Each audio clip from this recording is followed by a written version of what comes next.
As a professional car reviewer, I'm going to play every old car video game and review them. I'll be going live on this channel, so subscribe if you want to help guide me through the games and watch along. We're starting with Sega Outrun 2 from 2003, made by Sega. It's pretty much just a Ferrari licensed drifting game. It's got an arcade mode and a whole bunch of fun mini games. It cost me $25 for Xbox with no manual, and one of the goals of this series is to super chat and super thanks the cost of the games, so that I can keep buying more of them. And here's a sneak peek of all the other games I've purchased to play in this series. Let me know in the comments below which one you want me to play next. So starting the game up, you get a cool heavy metal intro with a lot of cool camera angles and a Ferrari F50 ripping around through all the different levels. This is actually my second one. I actually have this in a disc. The one I'm playing right now is one I bought with no disc for 15 bucks, or no case for 15 bucks. And then as for game modes, we've got Arcade, Outrun Challenge, and Xbox Live, which isn't a thing anymore. The cars we start with are the Dino, the 365 GTS Daytona, the F50, and the 360 Spider.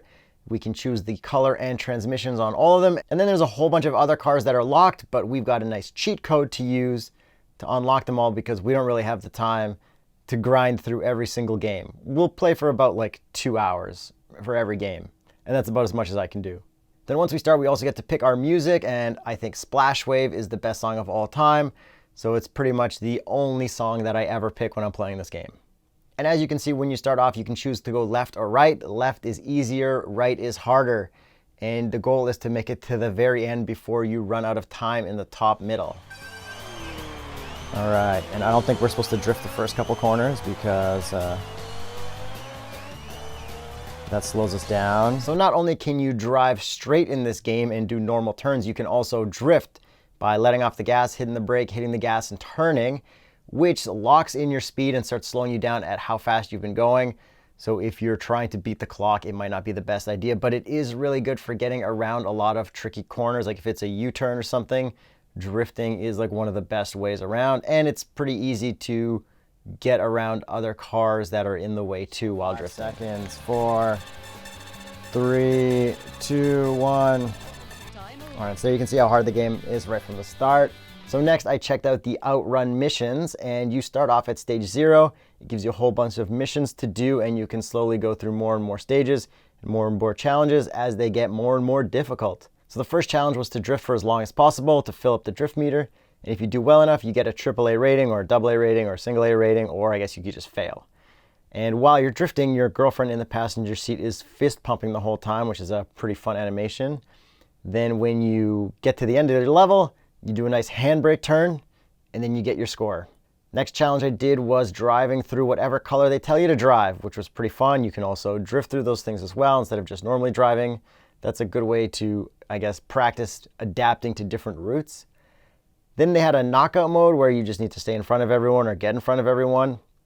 There was a top speed mode, which really helps to train you to go faster.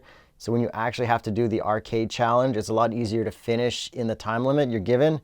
Because the first couple times I tried arcade mode, I didn't make it to the end. And by the time I did a whole bunch of mini games and got a lot faster, it was a lot easier to complete. And then my favorite game mode was Math Mayhem, where you do the math while you're drifting, and then you need to pick the right answer at the end of it to either go left or right. That was definitely the most fun I had playing this game. And I kind of want to unlock more mini modes just so I can keep doing more different math challenges. 23 minus 9. What's 23 minus 9? That's 14. Drive through the correct answer. 33? No. 32 minus 3, 29. 29 minus 1, 28. Wow. Is 28 an answer? Drive through the correct answer. Yes! Oh, that was actually the most fun I've had in a video game in a long time. That was 10 out of 10 video gameage. And then as for cheat codes, if you put in the code DREAMING, you unlock all the cars. So then we have a 288 GTO, a Testarossa, an F40, an Enzo Ferrari, an F355 Spider, 328 GTS, 250 GTO, and a 512 BB. So I would highly recommend, if you're just casually playing this, put in that code right away.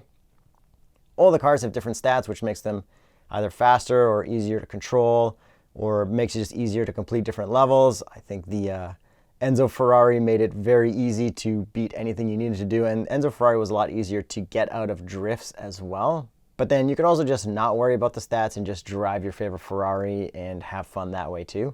So then I tried to beat the arcade mode with my newfound skills from the minigames by going all the way left, and I made it no problem. And when I got to the end, you get a hilarious cutscene. Just made it. I got a cool ending video. Oh, I get a rose. Ooh, look at my rose. Do I give it to my girlfriend? Oh, she presents me with a bouquet of roses. Wow.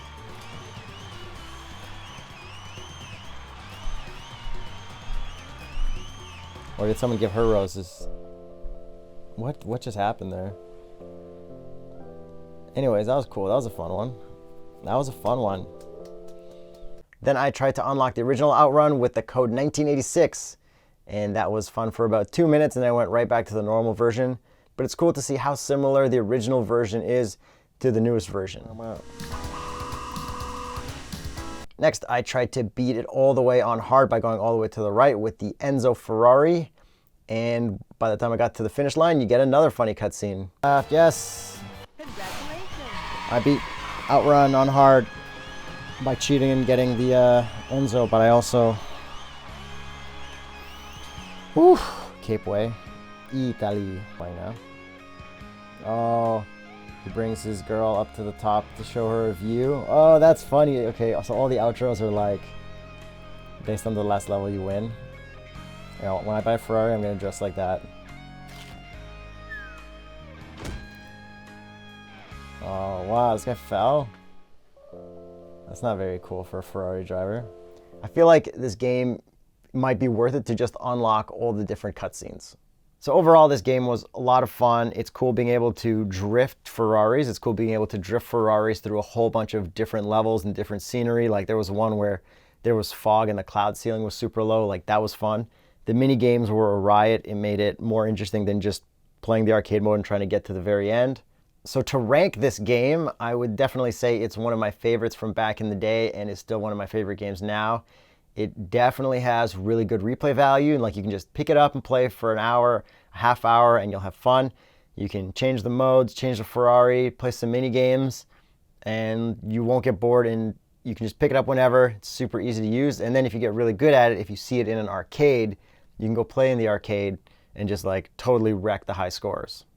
And I honestly think this game made me more of a Ferrari fan than a Lamborghini fan as a kid, which makes me want to buy a Ferrari more than I want to buy a Lamborghini. So shout out Sega for being responsible for that.